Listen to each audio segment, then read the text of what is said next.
The Indian rhino is the largest of the rhino species. Even lions fear to attack them as their skin is thick like armor, hard to attack or bite through. They are considered the armored tanks of the jungle. They are extremely shy and want to be left alone in peace. They have great sense of smell and sound but poor eyesight.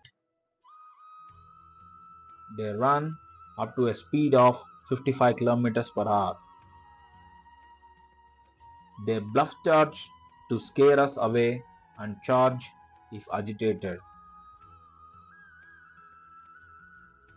They are killed by poachers for their horns, as some foolish people think consuming them would give them strength equal to that of a rhino.